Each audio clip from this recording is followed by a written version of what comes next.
All right, new at 10, Skyfox over in Encino hiking trail where police say a woman was sexually assaulted. This is along Mulholland Drive in the West San Fernando Valley. LAPD says a man approached the victim from behind, forced her into a secluded area, and sexually assaulted her. He's described as white or Latino, 30 years old with a big scar on his right forearm.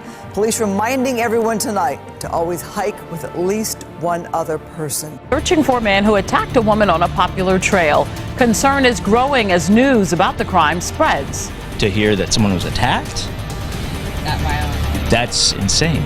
I'm Justin Farmer, and police say a man attacked a woman while walking on the Silver Comet Trail in Paulding County.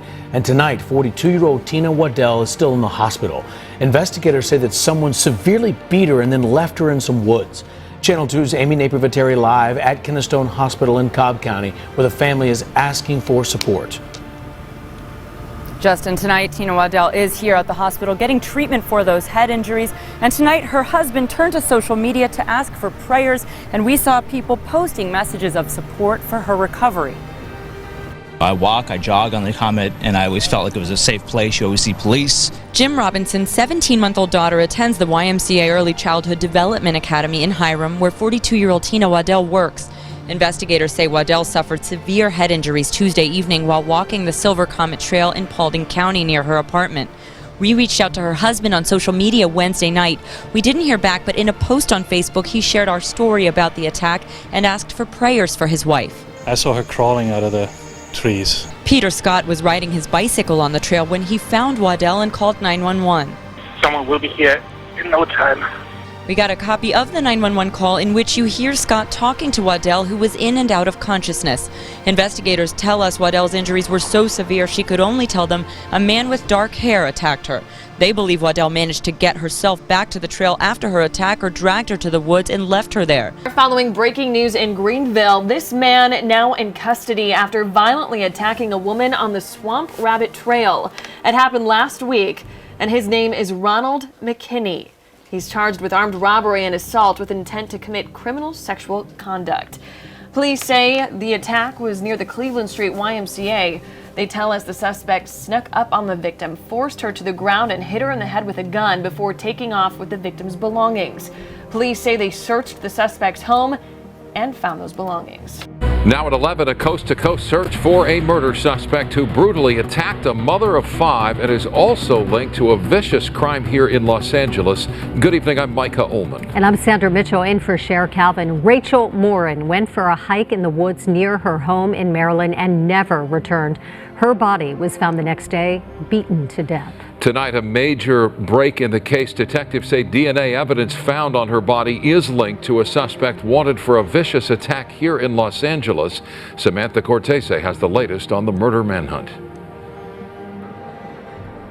Micah and Sandra, there's DNA, but no name. Tonight, we're told the FBI's DNA experts are now analyzing the sample. Now, investigators and Rachel's family hope someone, possibly in Los Angeles, can and will come forward to help catch a killer. It was a violent attack. On August 5th, 37-year-old mother of 5, Rachel Moren, went for a jog on a scenic trail in Maryland and never came home. She was found dead the next morning, brutally beaten. Police have tied crime scene DNA to a home invasion and assault here in Los Angeles. We collected DNA from our crime scene. The Maryland State Police analyzed that DNA for us, ran it through the National CODIS system, and that came back as a match to the crime that occurred in Los Angeles, where they had recovered DNA from this person that you saw in the video. This is video of the suspect leaving a home invasion in South LA. Investigators say he assaulted a young girl and left behind his DNA. Now they want to know his name. We know nothing more about him other than he was in LA and committed that crime in March, and he was here in August and is the murderer, we believe to be the murderer of Rachel Moren. Do you recognize this man? Hispanic, 5'9", about 160 pounds, early to mid-20s. He's believed to have ties to Los Angeles. Police warn he could be dangerous. Rachel, I don't think, had any enemies, and she had lots of friends. And so, sadly, this was a person who randomly picked her out for what a horrific crime it was. Rachel was found naked and bloody, dragged. The person who found her told the Daily Mail she was beaten nearly beyond facial recognition. Her family hopes someone will see this video and come forward. There is somebody out there that knows this person. And they're asking that share the information who it is, have some humanity, recognize that this loss has caused incredible pain to lots of people, and tell someone who that person is. A man suspected of attacking a woman in Coquitlam earlier this month is facing charges of assault with a weapon and assault by choking. Mounties say 32-year-old Puria Saragard is known to police. He was reportedly on court-ordered release conditions on September 7th when he's accused of grabbing a woman who was walking on Hoy Creek Trail. The victim was injured while fighting back and the suspect fled. Police arrested the suspect in a nearby store. He remains in custody and is set to appear in court next week. The man arrested in connection to Lauren Heike's murder in court for the first time Friday, nearly a week after the 29-year-old, originally from Bremerton, was found dead along a desert area hiking trail. Lauren's family from Kitsap County in Phoenix, and earlier this week pleading for the public's help. We're praying that all of you people will help us. Detectives say that led to numerous tips. And by Thursday evening, Zion Teasley taken into custody at an apartment near the scene. He reportedly had a plane ticket to Detroit later that night. The killer responsible for Lauren's death is in custody. Our community can breathe easier knowing that this suspect will not be able to harm anyone else. Court documents reveal Lauren was stabbed 15 times and defensive wounds were found on her hands and arms. I believe Lauren fought off her attacker and was able to flee, but her injuries were just too severe. According to court documents, DNA on Lauren's shoe, plus cell phone data and surveillance video like this of Teasley running from the scene, linked him to the murder. Police asked if he planned to murder Lauren. Teasley reportedly said, "I'm not the person who plans to kill another person. If I was going to do something like that, it wouldn't be premeditated." She woke up that day just so happy, and we just can't imagine what could have happened to her. Lauren's life cut short, but she's remembered as being beautiful inside and out. We also know that this dark period, we'll have her memories and we will love her every minute that we are on this earth. Isabella Ricks has been hiking on the Violet Crown Trail in South Austin for about 6 years. I did always feel safe anywhere that I went in Austin. But that sense of safety was shattered Monday afternoon when Ricks was attacked while hiking near the 3/4-mile marker not far from the Spyglass trailhead. Around 4:30, she stopped to look at some flowers that were sprouting near a ledge. And as I was crouched down, a man came up behind me and grabbed me around the waist. She tells me the guy seemed to come out of nowhere, but you see how thick this vegetation is. She believes he was essentially hiding out in the bushes, waiting for someone to pass by. He said, "Come with me," and I was startled, so I shot up and turned and immediately pushed him off of me. But I was at a ledge, so he had me cornered. Ricks was eventually able to push past him and make it to the main trail. But with no one around, the man followed her. And he started circling around me, trying to grab at me. And when I pulled out my phone and said, "I'm calling the cops," he took off running. Ricks tried to call police but had no service, so she ran back to the entrance and dialed 911. And it was just endlessly ringing. Then I went to file an online report, and they told me that I had to call them to speak with somebody, so I did. And they said that somebody would call me back to take the report, and so far no one has. Ricks describes her attacker as a Hispanic man in his 30s with a slight build and light brown or dark blonde hair. He was wearing a gray t-shirt, dark blue jeans, and black sandals or flip-flops. He was not a normal hiker. He just didn't look well, and his face looked dirty, so the visible parts of he just looked like he was probably living out in the woods. After sharing her story on the Nextdoor app, I immediately started hearing about other women who have been through similar situation. But first, a woman attacked while out on a walk. Thanks for joining us tonight. I'm Matt Austin. And I'm Ginger Gadsden. This is News 6 at 5. Right now, police are working to track down the person behind that attack. According to a police report, the woman was walking along the trail near Eden Park Road in Altamont Springs when someone came up behind her and grabbed her. News 6's Catherine Silver is live from that spot. And Catherine, what are police telling you? Are there any new leads in this? Well, the sheriff's office says they are following a few leads, but they're not sharing any specific details with us. In the 911 call, you can hear the woman describe this area. We're close to Bear Lake. Maitland Boulevard is nearby. There's even a CVS on the corner here. The woman ended up chasing her attacker this way and was closer to Eden Park Road when she called for help. County Trail. And I'm not in danger. I mean, I don't think I am. The caller is calm, considering what happened to her just minutes before. This guy, literally had his hand pulled out, put his arm around, the front of my waist and, yanked me toward the, front of his body. It's an attack she never saw coming. She says the man approached her from behind when she was listening to a podcast Monday night. It's hard not to put yourself in those shoes, right? No, I'm doing that right now. I always do that. We spoke to a woman biking in the area Thursday. You passed the main road a couple times, so that's the craziest part. That someone was so bold to grab anybody and try and, I guess assault her. An aerial view gives another perspective of the backyards and trees that line the trail between Bear Lake and Eden Park Road. It was somewhere in this stretch where the woman called for help after she fought off the attacker and chased him. No, he was probably The sheriff's office says whoever it was grabbed a bike from under a nearby bench and got away. They searched the area but never found him. We're hearing from the woman who survived a knife attack on a Tacoma trail. She's sharing her story with a message for those who never hesitated to help save her life. King 5 Sebastian Robertson joining us from Tacoma from the police department as police are still looking for the man responsible. Right, Sebastian?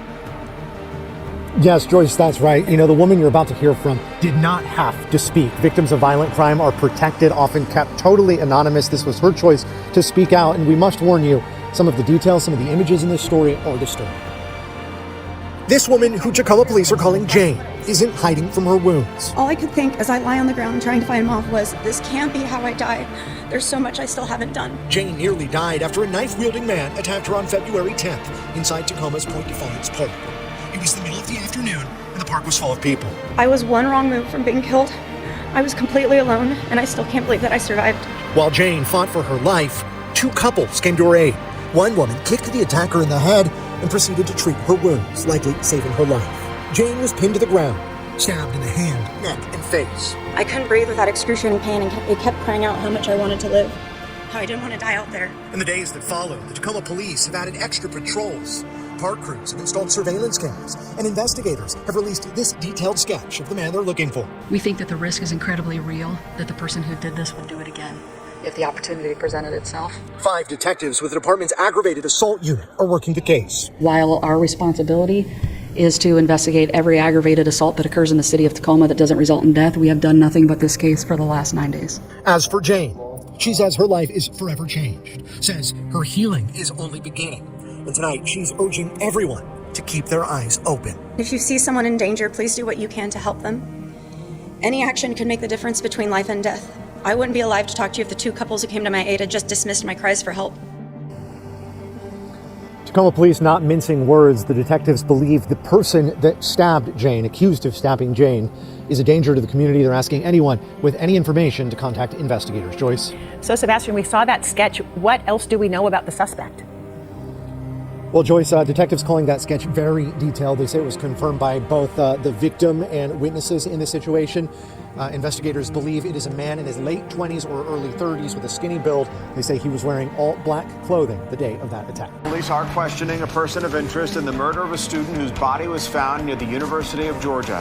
Good evening. Thanks so much for joining us tonight for Fox 5 News at 5. I'm Tom Haynes. I'm Courtney Bryant. Police have identified the victim as 22-year-old Laken Riley of Cherokee County. She was a nursing student at the University of Augusta's Athens campus.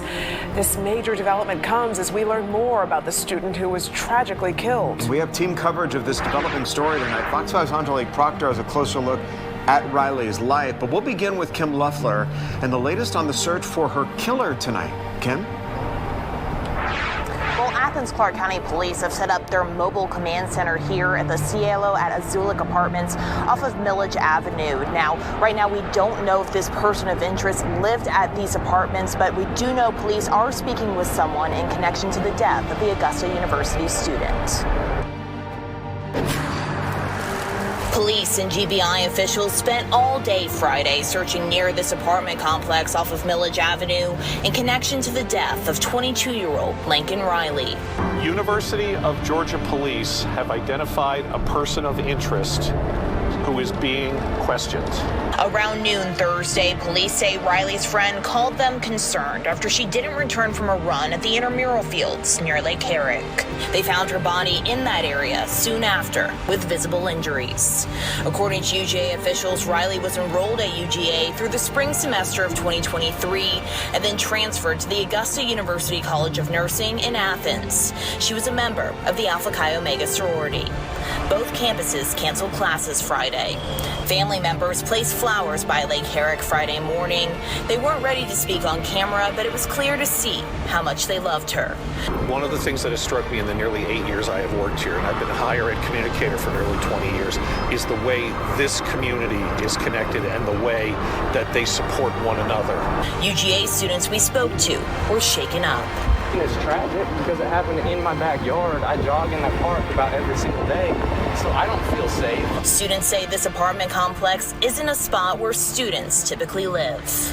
This housing is just about for anybody. I don't know the residents very well. You can rest assured that the University of Georgia Police, in cooperation, well, you can all see, with Athens Clarke County Police and the Georgia Bureau of Investigation, are continuing to work around the clock to resolve this crime and to bring anyone involved with it to justice.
Okay, you guys, thank you guys so much for watching this video. But what's most important here is that you guys share this and we bring attention. Charmaine Aspen and myself were talking about this last night, so I wanted to create a video, and that's of course why we're talking about this, to bring awareness. But it doesn't help without everybody's help together in bringing awareness to these victims or future or potential victims. So thank you guys very much, and please make sure that you hit that share button and leave a comment in the comments section. Thank you guys very much.